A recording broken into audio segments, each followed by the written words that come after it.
Hi everyone, I just wanted to break down some of the nuance in applying the dial-up technique for the remote collar. So what I wanted to do is just show you and give you a visual reminder of some of the ways you can hold the remote to practice to make sure that you're able to deliver the stimulus and increase the level at the same time. So this is, I think, one of the most useful techniques with the remote collar.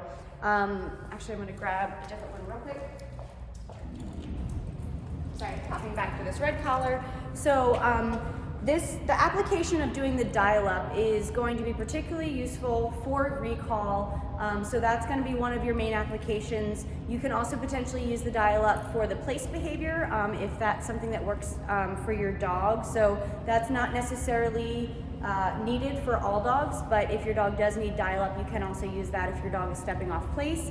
Another application of the dial-up is going to be the out behavior, which I will talk about a little bit later. But I just wanted to kind of remind everyone how important it is to make sure that the human is really comfortable in holding the remote, knowing where your fingers are going to go, what buttons you're hitting, so that when you are trying to communicate with your dog, and sometimes it is fairly unexpected, that it does become second nature, that you're able to just grab the remote and you deliver the stimulus at the right time.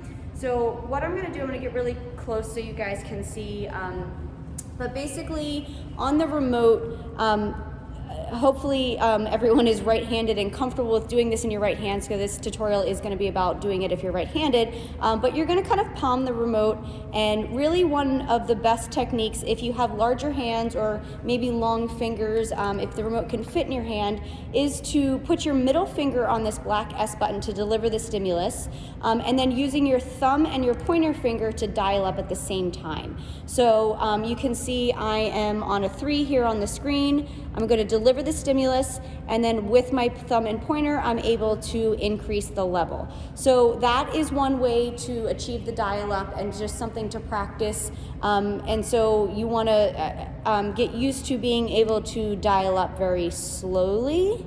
And that's going to be more so the case for something like the place behavior, potentially recall, or being able to deliver the stimulus and spin the dial and spin pretty quickly. That is going to be more pertinent to something like the out behavior and potentially recall, just depending on the specifics of the situation.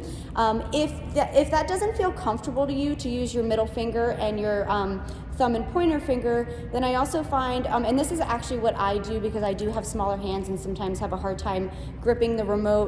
I think that if it's a little hard to fit the remote in the palm of your hand, you can do your pointer finger on your black S button, and you're going to brace your the back of your pointer finger on the dial. And so really we're not even using our middle finger, we're using our pointer finger and our thumb.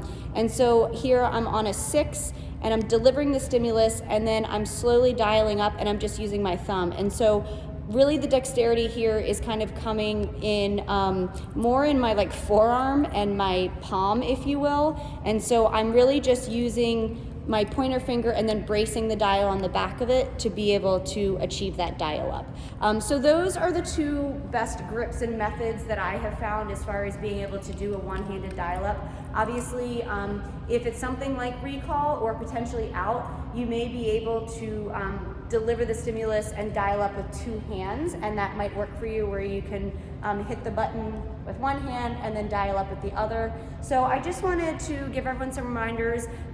The dial up on heel and leash walking is also a really awesome application, and we are going to talk about that, but it can be a lot trickier when you're using one hand to manage the dog in heel and manage them in leash on the leash. So I do think being able to do the one-handed dial-up for leash walking is pretty challenging. So I just wanted to give everyone some reminders of to go ahead and practice this skill. So the more proficient you are at it, better results you're going to get from your dog, and you're going to be able to do more with the remote collar.